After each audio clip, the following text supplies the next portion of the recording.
பிரியமானவர்களே, ஆண்டவரும் இரட்சகருமாகிய இயேசு கிறிஸ்துவின் நாமத்தில் உங்களை அன்போடு கூட வாழ்த்துகின்றேன். ஆண்டவர் மனுஷனுக்கு கொடுத்த கிருபைகளில் அல்லது பரிசுகளில் விசேஷமானது ஒன்று, அது பேசுகிற திறன். நான் எங்கோ ஒரு இடத்திலிருந்து பேசுகிறேன்.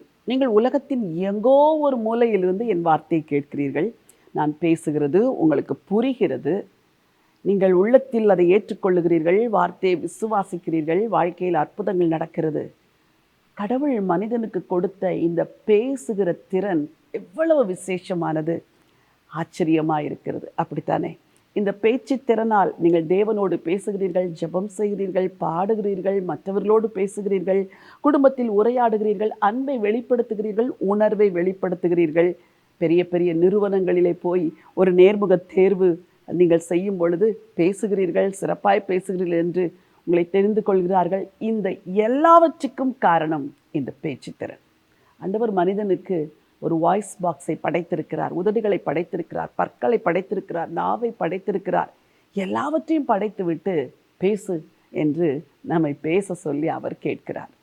இந்த பேச்சிலே மகிழுகிற ஒரு தேவனைத்தான் நீங்கள் ஒவ்வொரு நாளும் துதிக்க வேண்டும், ஒவ்வொரு நாளும் ஆராதிக்க வேண்டும், ஒவ்வொரு நாளும் அவரிடத்தில் ஜெபிக்க வேண்டும். சரி, ஆண்டவர் மனிதனுக்கு கொடுத்த இந்த பேச்சு திறனை மனிதன் தேவனோடு கூட உறவாடுவதற்கு மட்டுமல்ல, மற்றவர்களோடு கூட உறவாடுவதற்கு மட்டுமல்ல, இன்னொரு கூட்டத்தோடு கூட செயல்படுத்துவதற்கும் இந்த பேச்சு திறனை பயன்படுத்த வேண்டும். ஒரு வசனத்தை வாசிக்க விரும்புகிறேன். அப்போஸ்தலர் நடவடிக்கைகள் 16ஆம் அதிகாரம் 18வது வசனம்.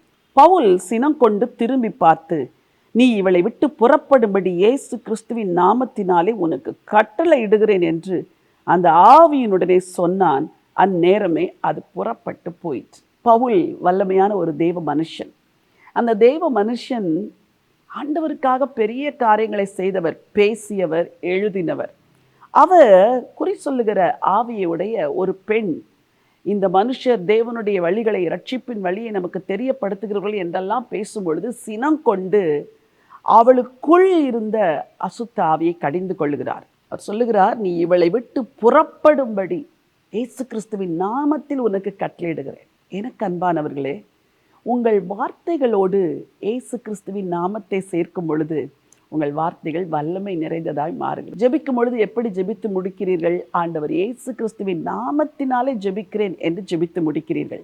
அதே போலத்தான் நீங்கள் அசுத்த ஆவிகளுக்கு கட்டளை கொடுக்கும் பொழுது, ஆண்டவர் இயேசுவின் நாமத்திலே உன்னை நான் கடிந்து கொள்கிறேன், விலகி போய் என்று சொல்லுகிறேன் என்று சொல்லும் பொழுது அந்த அசுத்த ஆவிகள் விலகி போகும். உங்கள் வார்த்தைகளை வல்லமையுடையதாய் மாற்றுகிறது இரட்சகர் இயேசுவின் நாமம். இன்றைக்கும் கூட அந்த நாமத்தை பயன்படுத்துங்கள். ஒரு ஜெபத்தை செய்யும் பொழுது அந்தகார கிரியைகள் மேல், ஆதிக்கத்தின் மேலே நீங்கள் அதிகாரம் எடுக்கும் பொழுது ஆண்டவர் இயேசு கிறிஸ்துவின் நாமத்திலே என்று சொன்னால் அசுத்த ஆவிகள் அலரும்.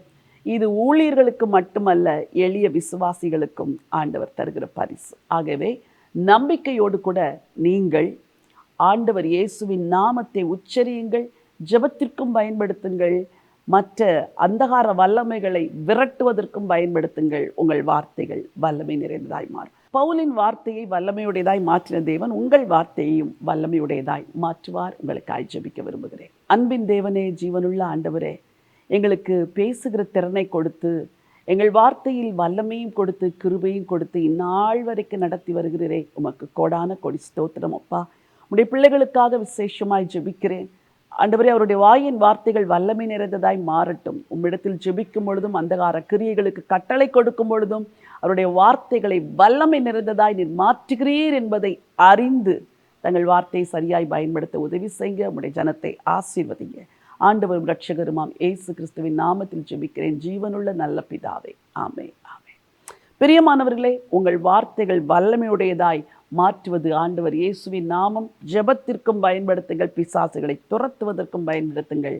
உங்கள் வார்த்தையிலே வல்லமை இருக்கிறது, அதை பயன்படுத்தி வெற்றியை எடுத்துக்கொள்ளுங்கள். இந்த நினைவோடு இந்த நாளை துவங்குங்கள். இந்த நாள் ஒரு வெற்றியின் நாள். God bless you.